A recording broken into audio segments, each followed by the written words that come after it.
उपस्थित सभी माननीय सदस्यगण, भूतपूर्व सदस्यगण, आज हम जो कार्यक्रम आयोजित कर रहे हैं उस कार्यक्रम में जहां संसदीय राष्ट्रमंडल संसदीय संघ की जो शाखा है उसका एक भाषण का कार्यक्रम है वो भी सम्मिलित है। राज्यपाल महोदय जो पहली बार राज्यपाल बनके हमारे सदन में आए उनका स्वागत का समारोह भी सम्मिलित है और हमारे यहाँ जो 2 विधायक सर्वश्रेष्ठ चुने गए हैं उनका भी आज सम्मान कर रहे हैं। तो मुझे तीनों कार्यक्रम को सम्मिलित करते हुए माननीय कटारिया साहब आपका यहाँ स्वागत करते हुए बहुत बहुत प्रसन्नता है। और आज का जो विषय रखा है वो विषय रखा है प्रभावी एवं सार्थक लोकतंत्र को बढ़ावा देने के लिए विधानमंडल की भूमिका। मैं समझता हूँ कि आज के मुख्य अतिथि से कोई अच्छा अतिथि हमें नहीं मिल सकता था, क्योंकि विधानमंडल में प्रभावी और सार्थक जो लोकतंत्र में भूमिका है उसमें एक पक्ष होता है जो सत्ता पक्ष होता है, एक पक्ष होता है जो विपक्ष होता है। सत्ता पक्ष और विपक्ष में चुने हुए जनप्रतिनिधि जनता की आकांक्षाओं को प्रतिबिंबित करते हैं। संसदीय लोकतंत्र हमने इस देश में अपनाया। उस संसदीय लोकतंत्र में हमने अपेक्षा की गई कि जनमत के आधार पर जो पार्टी सत्ता में आएगी वो नीतियां बनाकर प्रदेश का निर्माण करने का काम करेगी। हमारे संविधान के अंतर्गत हमने ये सब्जेक्ट आइडेंटिफाई किए हैं जो विधानसभा विधानमंडल निर्णय करते हैं। जो संसद के सब विषय वो संसद निर्णय करती है और कॉन्क्रीट लिस्ट के सब्जेक्ट दोनों ही सदन निर्णय कर सकते हैं। उनमें प्रभावशाली का भूमिका निर्वहन करने के लिए जहाँ सत्ता पक्ष की जिम्मेदारी है वहाँ उसी तरह से दूसरी जिम्मेदारी बनती है प्रत्यक्ष भूमिका के रूप में। और आज माननीय कटारिया जी दोहरी भूमिका के रूप में यहाँ पर सदन में अपना कर्तव्य का निर्वहन कर चुके हैं। वो प्रभावशाली मंत्री भी रहे हैं और प्रभावशाली विपक्ष के नेता भी रहे हैं। किसी भी लोकतंत्र में प्रभावशाली विपक्ष और प्रभावशाली जो सत्ता पक्ष है उन दोनों में जो सामंजस्य होता है, सामंजस्य का मतलब ये है कि वाचडॉग की एजेंसी के रूप में प्रतिपक्ष अपनी भूमिका को निर्वहन करे और सत्ता पक्ष अपनी जिम्मेदारी के आधार पर जिन मैंडेट लेकर सत्ता में आया उनकी नीति बनाकर लोगों की अपेक्षाओं को पूरा करें, तो हम लोकतंत्र को मजबूत कर सकते हैं। और इसीलिए विधानमंडल की भूमिका बहुत महत्वपूर्ण हो जाती है।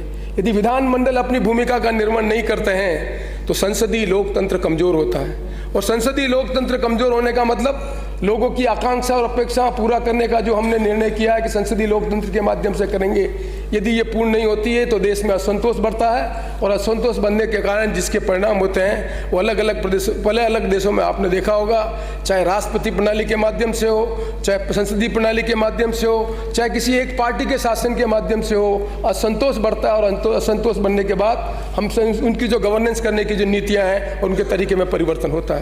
इसलिए प्रभावशाली और सार्थक प्रभाव भूमिका निर्वहन करने के संबंध में सबसे बड़ी आवश्यकता यह है कि हमारे जो विधानमंडल है उनमें समय निर्धारित है। समय निर्धारित है क्वेश्चन आवर का 11 से 12, समय निर्धारित है 0 आवर का, समय निर्धारित है हम किस तरह से डिबेट करके बिल को पास करें और समय पे अपनी बात को कहें। तो जो क्वालिटी ऑफ डिबेट है वो इम्पोर्टेंट है और क्वालिटी ऑफ डिबेट के साथ किस अच्छे ढंग से हम कम समय में अपनी बात को रख सकें, ये प्रभावशाली भूमिका निर्वहन करने की जिम्मेदारी सदस्य की भी होती है और मंत्री की भी होती है कि लोगों की जो एस्पिरेशन जनप्रतिनिधि के रूप में विपक्ष और सत्ता पक्ष के लोग उठाते हैं उनकी बात को समझकर अपनी नीतियों में निर्धारण नीति पर परिवर्तन इस तरह से करें कि हम लोगों की आकांक्षाओं को पूरा कर सकें। इसलिए विधानमंडल की भूमिका में प्रभावशाली और सार्थक भूमिका निर्वहन करने की जो जिम्मेदारी है वो सत्ता पक्ष की भूमिका की अलग, सदस्यों की अलग है और विपक्ष की भूमिका अलग है। इसलिए मैं अधिक समय नहीं लेना चाहता, लेकिन मुझे बहुत कहते हुए प्रसन्नता है कि आज के विषय में हम जिन मुख्य अतिथि को हम यहाँ पर बुलाया है वो उनकी भूमिका दोनों तरह से रही है और हमें ये गौरव कर आज अवसर मिला है कि उन भूमिका का निर्वहन करने वाले हमारे यहाँ के सदस्य को आज भारत सरकार ने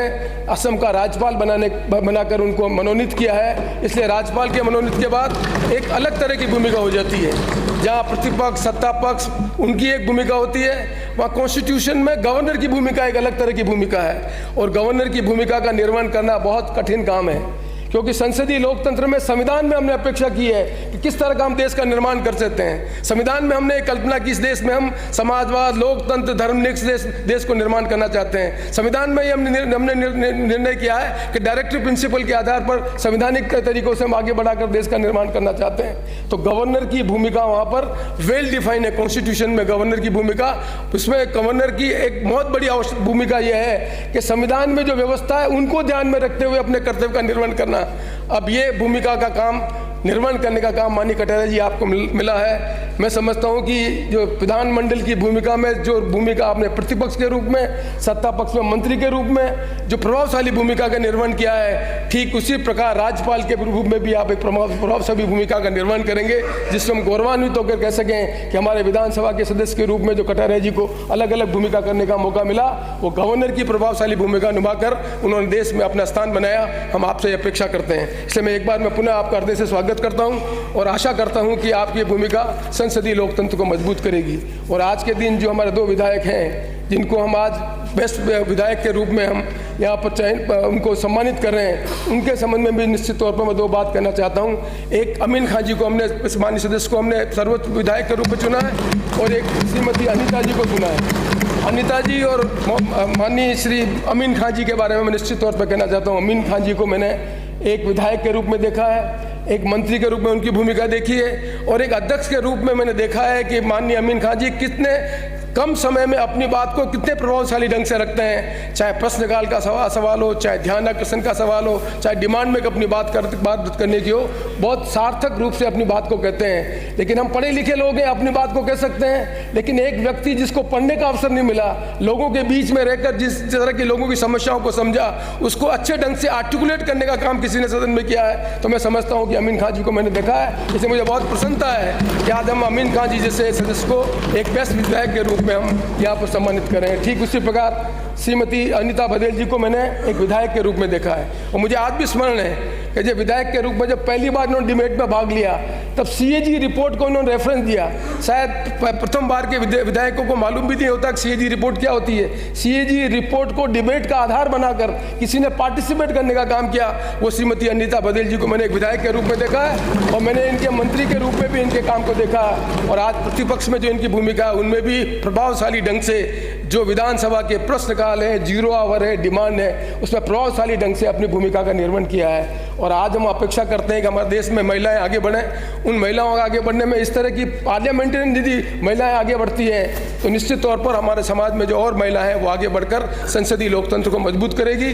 उनको भी हमने श्रेष्ठ विधायक के रूप में चुना है। मैं उनके भी उज्जवल भविष्य की कामना करता हूँ और मैं आशा करता हूँ कि इसी तरह से हमारे विधानसभा की जो गरिमामय जो परंपरा रही है, उन परंपराओं का निर्वहन करेंगे और हमारे यहाँ के जो विधायक की जो परंपरा है, उन परंपराओं को देश के सामने हम कह सकेंगे कि हम सब अलग अलग विचारों के हो सकते हैं, अलग अलग विचारों में अपने उत्तरदायित्व का निर्वहन कर संसदीय लोकतंत्र में जनता की अपेक्षाओं को पूरा करने की अपनी जिम्मेदारी का निर्वहन करते हैं। इन्हीं सब शब्दों के साथ मैं आप सबका भी धन्यवाद देता हूं और व्यक्तिगत तौर पर एक बार कटारिया साहब का और धन्यवाद करता हूं कि आज समय निकाल कर आप हमारे बीच में आए। हम आपका स्वागत करते हैं, अपने आप को बहुत बहुत गौरव अनुभव करते हैं। धन्यवाद, नमस्कार।